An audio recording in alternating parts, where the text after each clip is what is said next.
The restaurant was bright and full of noise. Soft music played in the background. Glasses touched. People laughed.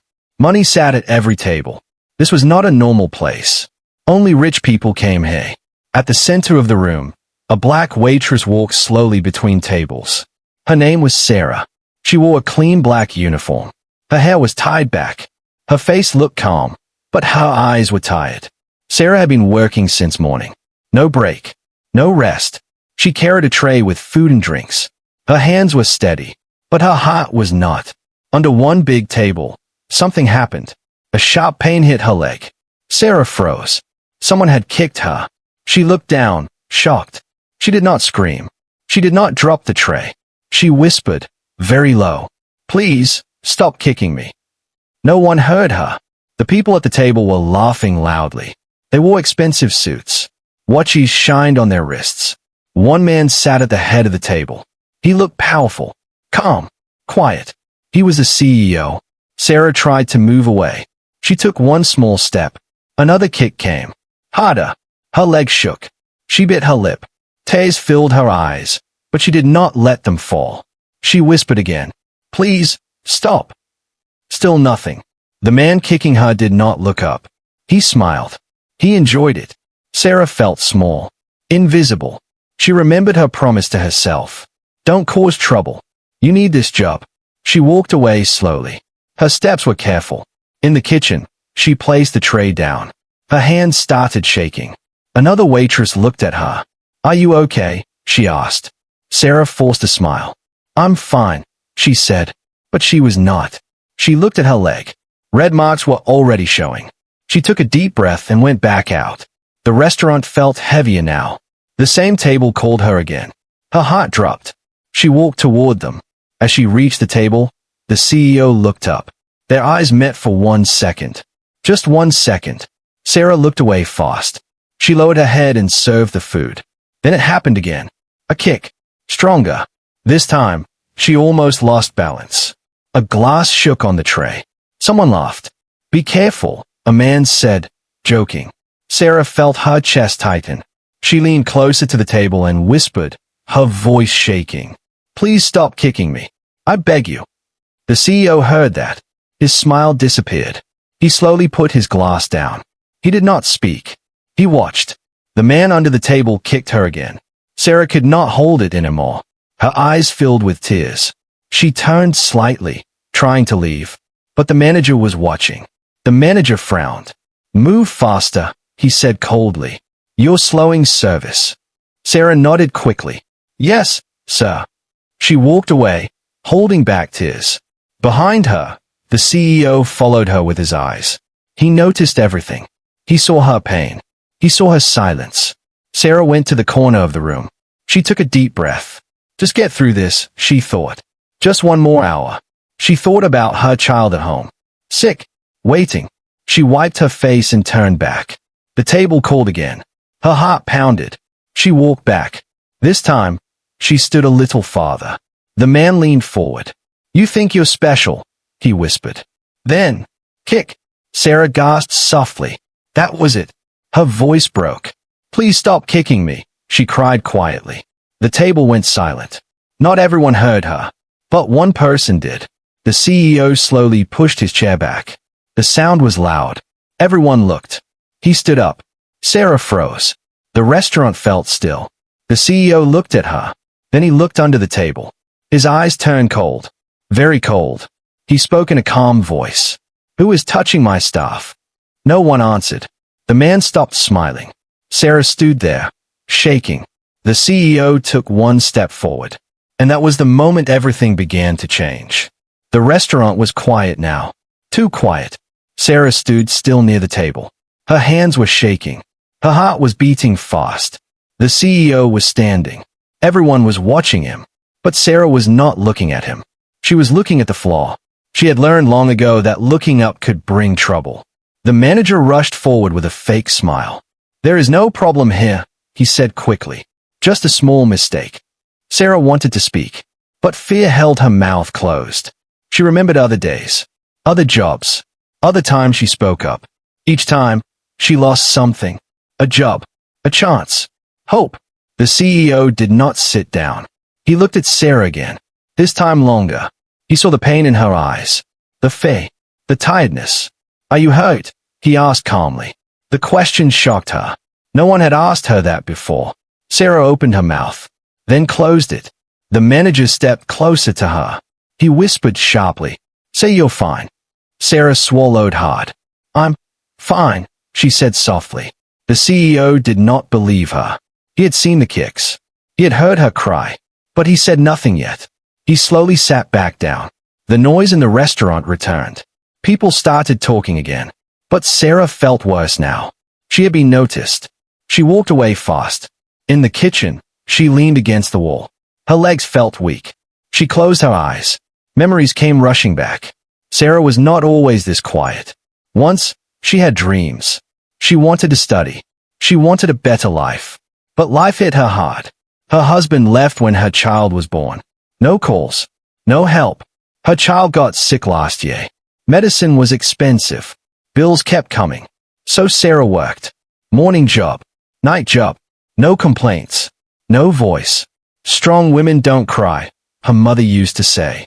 But today, tears fell anyway. She wiped them fast. She could not afford to be weak.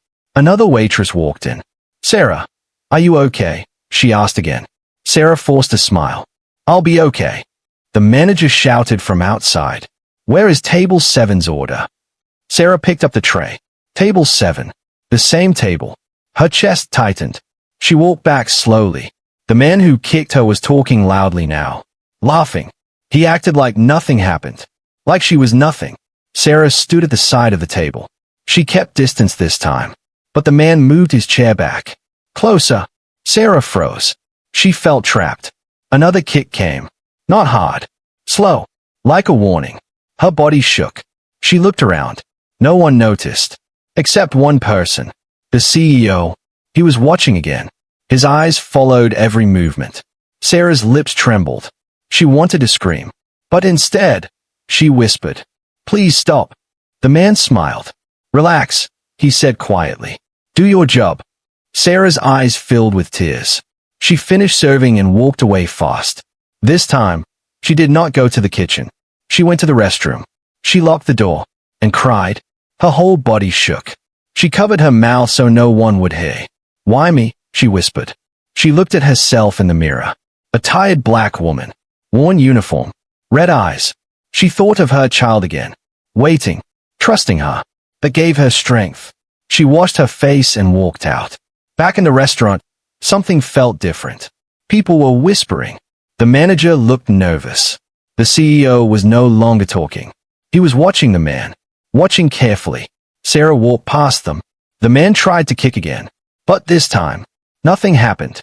The CEO moved his foot, blocking him. The man looked confused. The CEO leaned forward slightly.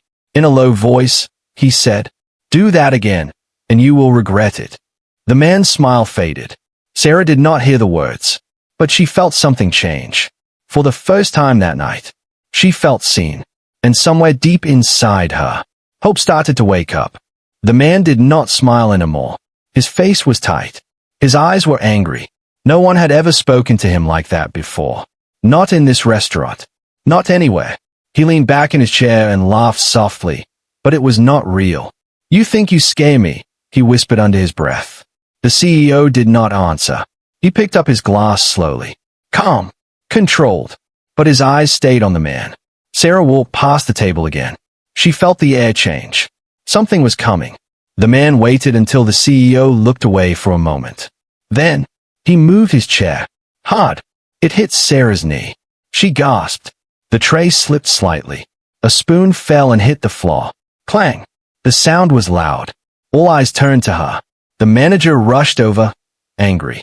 "What is wrong with you?" he snapped. "Can you do anything right?" Sarah bent down to pick up the spoon. Her hands were shaking. "I'm sorry," she said quietly. The man laughed loudly now. "Fire her," he said. "She's useless." People at the table laughed with him. Sarah's face burned with shame. The manager looked at her with cold eyes. "This is your last warning," he said. Sarah stood up slowly. Her eyes were wet. She looked at the CEO. Just for 1 second. A silent cry for help. Then she turned away. Inside, something broke. She walked to the kitchen. Each step felt heavy. Her chest hurt. Her legs hurt. Her pride hurt most. In the kitchen, she stopped. She could not move anymore. The walls felt too close. The noise felt too loud. She leaned on the counter and breathed fast. Another waitress touched her arm. "Sarah, don't let them break you," she whispered. Sarah nodded, but tears fell anyway. She thought of quitting. Right now. Walking out. But then she saw her phone on the table. A message. "Mom, are you coming home soon? I don't feel good." Her heart dropped. She wiped her face. "I can't leave," she whispered. "Not yet." She went back out. The restaurant was full again. Laughter, music, glasses. But Sarah felt alone. She returned to the table one more time. Her body was tense. The man looked at her with hate. He leaned forward. "You embarrass me," he whispered. "You think you're protected now?" Before she could move. Kick. Hard. Straight to her shin. Pain shot up her leg. She cried out softly. Tears fell freely now. "Please, stop," she cried. "Please." The room went quiet again. The CEO stood up. Slowly. This time, his chair did not scrape. It was silent. Dead silent. He walked toward the table. Each step was steady. The man looked up. For the first time, he looked scared. The CEO spoke calmly. "You kicked her 3 times, he said. "I counted." The man laughed nervously. "You're joking." "I am not," the CEO replied. The manager rushed in again. "Sir, please," he said. "We can handle this privately." The CEO turned his head slightly. "No," he said. "You had your chance." Sarah stood frozen nearby. She did not know what to do. She expected anger, shouting, but the CEO stayed calm. That scared everyone more. He looked at Sarah. "You don't have to serve this table anymore," he said. Her eyes widened. The manager tried to speak. "She needs to learn." "Enough," the CEO said. One word. Strong. Final. The manager stepped back. The CEO turned to the man. "Stand up," he said. The man did not move. "I said stand up." Slowly, the man stood. The CEO looked under the table. Everyone watched. The truth was clear now. No hiding. No laughing. The man's face turned pale. Sarah felt something she had not felt in years. Relief. But also fear. Because she knew this was not over. The CEO reached into his pocket. He took out his phone. He pressed one button. "I want security here," he said. "Now." Gasps filled the room. The man shouted, "You can't do this to me." The CEO looked at him coldly. "I already did." Sarah stood there, shaking. The manager's face was white. The room buzzed with whispers. The power had shifted. And Sarah felt it. This night was no longer about her silence. It was about the truth. And the truth was about to explode. Security was on the way. The restaurant felt smaller now, like the walls were closing in. The rich man stood stiff beside his chair. His face was pale. His confidence was gone. Sarah stood near the table, unsure where to look. Her legs still hurt, but her heart hurt more. The CEO did not raise his voice. He did not shout. He simply turned away from the man. And for a moment, it felt like he was no longer in the restaurant. He was somewhere else. Years ago, the CEO had not always worn a suit. Once, he was just a little black boy sitting in the corner of a diner. His mother worked there. She wore a uniform like Sarah's. Clean, simple, worn. He remembered how she used to smile at customers, even when they were rude, even when they ignored her. "Keep your head down," she used to say. "Work hard. Stay quiet." One night, a customer pushed her. Hard. The boy saw it. His mother said nothing. She picked up the food from the floor and kept working. That image never left him. Back in the present, the CEO blinked slowly. The memory faded, but the feeling stayed. He looked at Sarah again. The same tired eyes. The same quiet pain. History was repeating itself. The manager tried to speak again. "Sir, please, this is bad for business." The CEO turned to him. "What business?" he asked calmly. The manager hesitated. "The restaurant's image," he said. The CEO nodded slowly. "You're right," he said. "This is about image." He looked around the room. Everyone here is watching, he continued. They will remember what they see tonight. The room stayed silent. Security entered. 2 men in black uniforms. They stood near the door, waiting. The CEO raised one hand slightly. Not yet, he said. He wanted everyone to hear. He walked closer to the man who had kicked Sarah. You think money makes you untouchable, the CEO said. My mother met men like you. The man laughed nervously. Don't make this personal. It already is, the CEO replied. Sarah listened quietly. She did not know why, but his words felt heavy. Real. The CEO turned to Sarah. Do you know why I noticed? He asked. Sarah shook her head slowly. Because I've seen that look before, he said. Fear mixed with strength. Tears filled Sarah's eyes. No one had ever described her like that. The manager stepped back. He knew something big was happening. The CEO faced the room again. My mother cleaned tables, he said. She served people who never said thank you. Some guests looked down. She taught me respect, he continued. Not power, not money, respect. The man interrupted, angry now. You're overreacting. It was nothing. The CEO looked at him sharply. It was everything, he said. Security took a step forward. The CEO nodded. Take him outside, he said. The man shouted. This is unfair. But no one defended him. He was escorted away. The door closed behind him. A deep silence filled the restaurant. The CEO turned to the manager. You watched this happen, he said. The manager stammered. I didn't see. You saw, the CEO said. And you chose silence. The manager's shoulders dropped. The CEO took out his phone again. You're fired, he said simply. Gasps filled the room. The manager tried to argue. The CEO raised his hand. Done, he said. The manager walked away, broken. Sarah stood frozen. Her world had turned upside down in minutes. The CEO walked toward her. Slowly, respectfully. You don't have to be afraid anymore, he said. Her voice shook. Thank you, sir. He shook his head. No, he said softly. Thank you for surviving. Her tears fell freely now. Not from pain, but from release. The CEO looked around the room one last time. Tonight, he said, we choose who we are. No one spoke. Sarah felt something new in her chest. Dignity. The night was not over. But the hardest part was behind her, and the world was about to see what real power looked like. The restaurant did not return to normal. Not after what just happened. People were still sitting, but no one was eating. No one was laughing.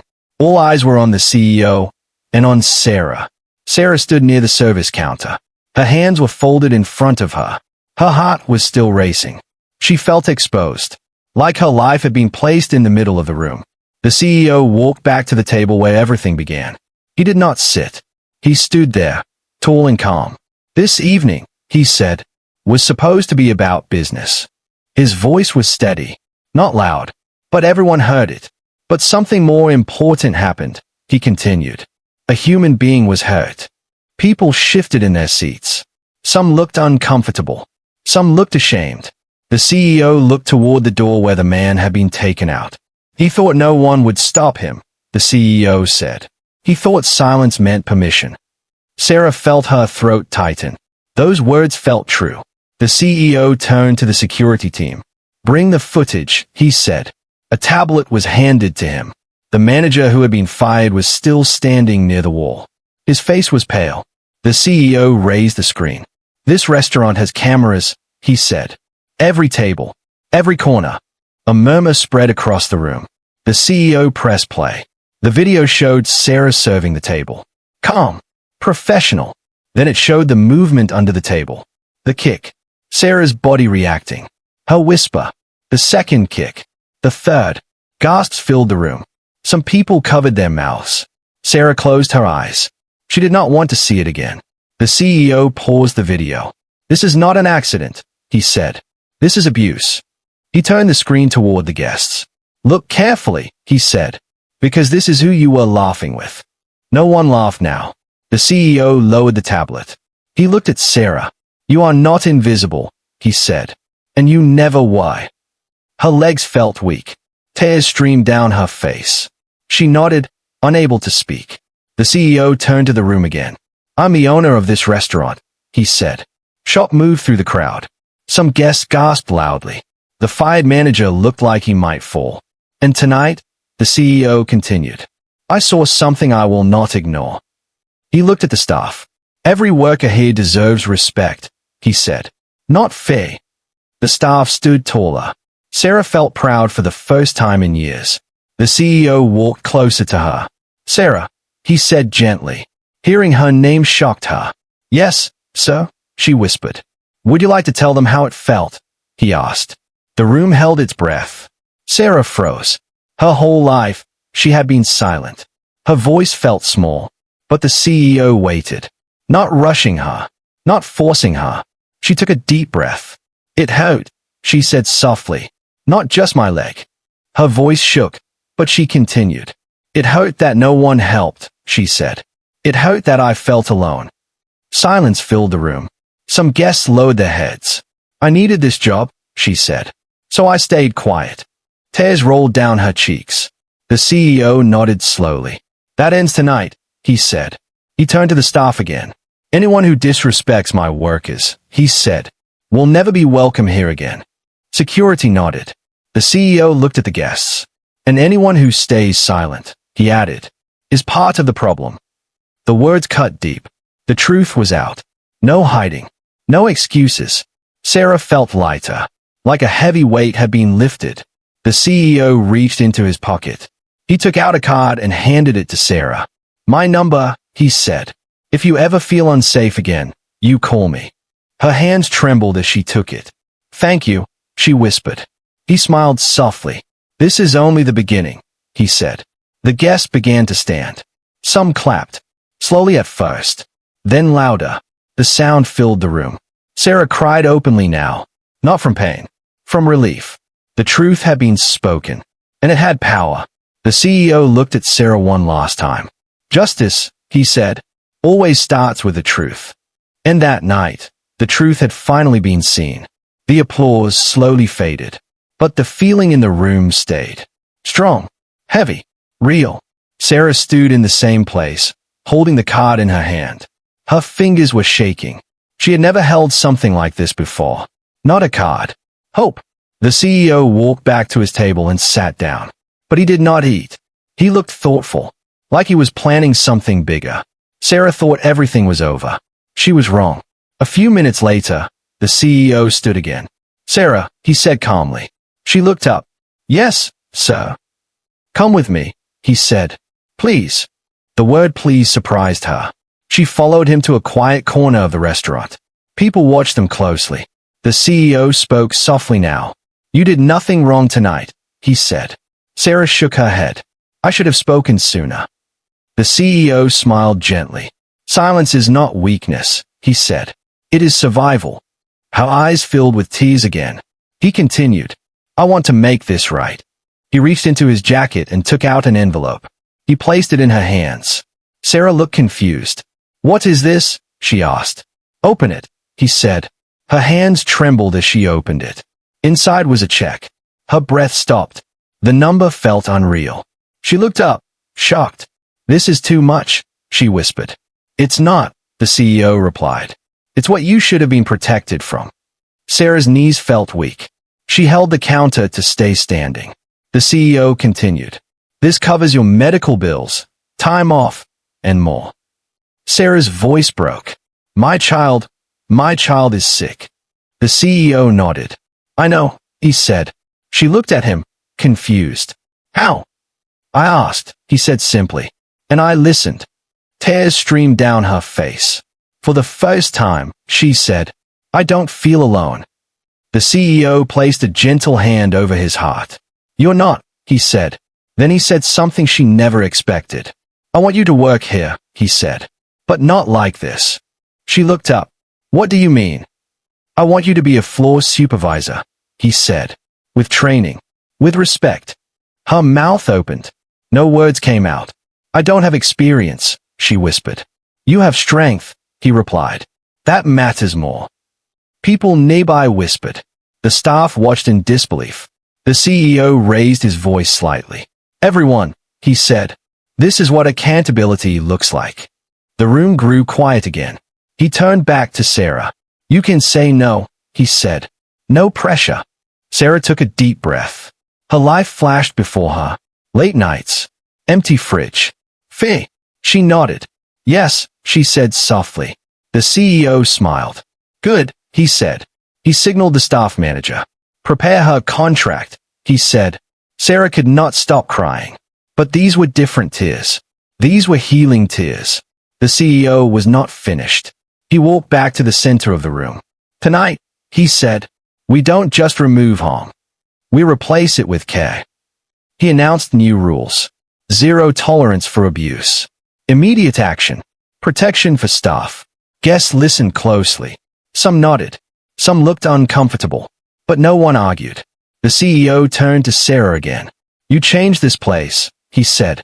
She shook her head. No, she said. You did. He smiled. We did, he corrected. Sarah looked around. For the first time, she stood tall. Not hiding. Not shrinking. She was seen. The night moved on. People left quietly. The restaurant felt different. Safer.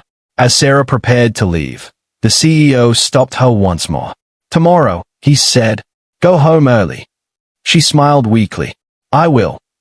He added softly, and tell your child, things are going to get better. Sarah walked out of the restaurant into the night air. She took a deep breath. For the first time in a long time, she believed it. The night air felt cool on Sarah's face. She stood outside the restaurant for a moment, holding her bag close to her chest. The city lights were bright, but her mind was quiet. For the first time in years, she did not feel afraid to go home. She felt lighter. She took a deep breath and started walking. The next morning, Sarah woke up early. Not because she had to rush to work, but because her phone would not stop buzzing.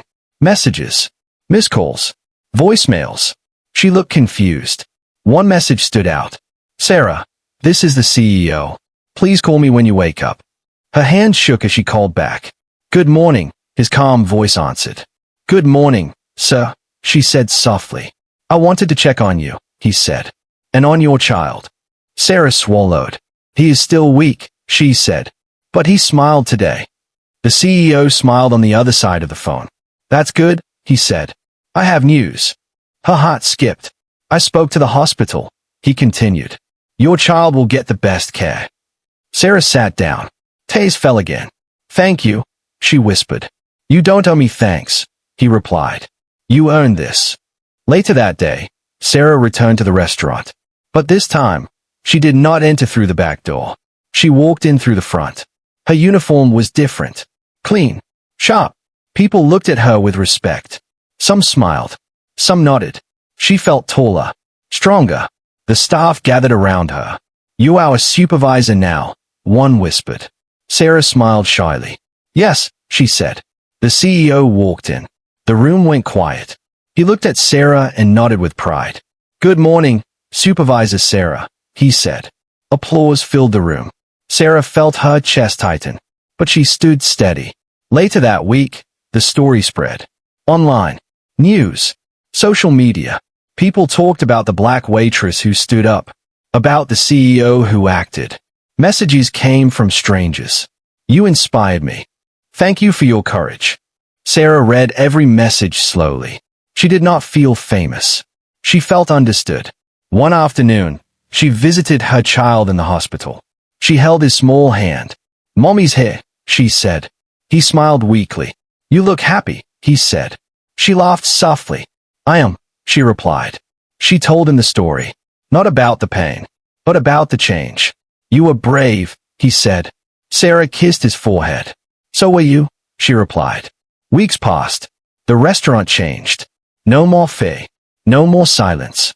Staff spoke up. Customers behaved better. Respect became the rule.